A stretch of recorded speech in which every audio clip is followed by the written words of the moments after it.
आज जामनगरीमध्ये स्नेहसंगम या कार्यक्रमामध्ये व्यासपीठावर उपस्थित सन्माननीय खासदार साहेब, सर्व व्यासपीठ उपस्थित सर्व जामवासी, सर्व धर्मीय, सर्व आत्मीय मंडळी,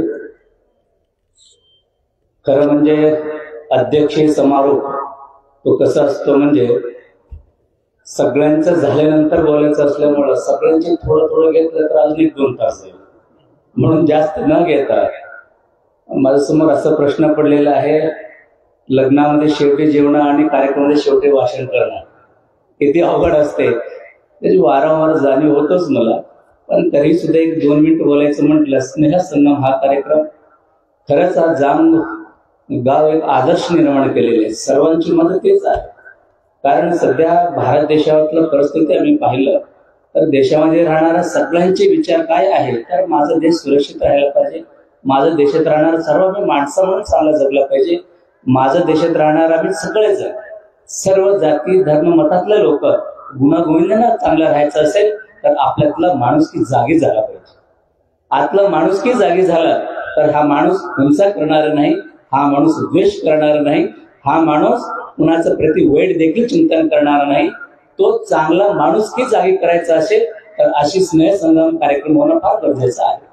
म्हणून आजचा हा कार्यक्रम घेण्याचं पाठीमागचं एकमेव उद्देश आहे तर रमजान असेल आणि हनुमान जयंती असेल, राम जन्मोत्सव असेल आणि उद्या होणारा डॉक्टर बाबासाहेब आंबेडकरांची जयंती असेल आणि त्याचबरोबर जगज्योती महात्मा बसवेश्वरांची जयंती, या सर्व महापुरुषांची जयंती आणि सण उत्सव एकत्रित साजरे करायचा असेल तर ह्या महापुरुष असेल, सण उत्सव असेल कुणासाठी असं आहे तर ते फक्त माणसासाठीच आहे. तर समाज बोलत असताना समाजात राहणारा माणूस हे एक राहायला पाहिजे. माणूसच नसेल तर आम्ही सगळं कुणाला सांगायचं. म्हणून माणसातला माणुसकी आणि माणूस चांगला राहायचा असेल तर त्याचं बुद्धी, त्याचे विचार देखील चांगला राहायला पाहिजे. म्हणून कुठं स्वार्थ आहे ते तर माणूस फार वेगळं वेंगलनं जातो. म्हणून निस्वार्थ माणूस जगायला सुरुवात केलं तर तिथं काही मी आणि तू राहणार नाही. त्यासाठी मी तू पण बाजूला ठेवायचं असेल तर अंतःकरण शुद्ध झाला पाहिजे, मती शुद्ध झाला पाहिजे, विचार शुद्ध झाला पाहिजे. त्याकरिता माणूस चिंतन केलं पाहिजे. म्हणूनच आज एक आदर्श उपक्रम आज जाम मध्ये घेत आहेत. तसं आता सत्कार करून घेतलेले डॉक्टर राहुल कांबळे सुद्धा उद्या मती शुद्ध व्हावा त्याकरिता 18 तास वाचनाची सुद्धा त्यांनी कार्यक्रम आयोजित केलेला आहे. एकदा त्यांच्यासाठी जोरात टाळ्या वाजवला पाहिजे. कारण माणसाचं मती शुद्ध व्हायचं असेल तर ऐकून होणारा नाही तर वाचूनच होतो. परंतु आम्ही वाचण्याची सुद्धा शैली थोडी बिघडलेली आहे. आम्ही काय काय वाचू लागलो, आम्हाला आवडलेलंच वाचतो, परंतु आवडलेलं वाचण्यापेक्षाही खरंच काय गरज आहे अशी चांगला विचार एखादा मी वाचायला सुरुवात केलं, मती शुद्ध होतो, अंतःकरण शुद्ध होतो. तिथे द्वेष राहणार नाही. द्वेषरहित समाज निर्माण करायचा असेल तर स्नेहसंगम होणं फार गरजेचं आहे.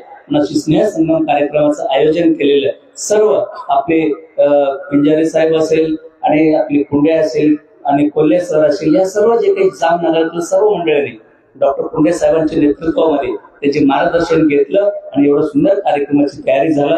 आणि बघता बघता व्यासपीठावर सर्व मान्यवर त्यांची पद्धतीने खूप सुंदर असं मार्गदर्शन सर्वांनी केलेलं आहे.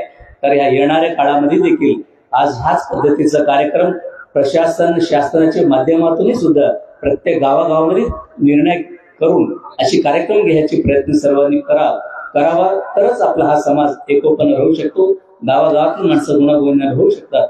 अशा ठिकाणी विचार व्यक्त करत या कार्यक्रमाचे आयोजन केले सर्वांना आणि तुम्हा सर्वांना सर्व महात्म्यांचं आणि सण उत्सवाचं शुभेच्छा देतो आणि इथंच थांबतो. शेवटी सगळेजण दोन्ही हात वरी करून आपला हा देशाचा जय जयकार करायचा, दोन्ही हात वरी करून भारत माता की, भारत माता की, वंदे वंदे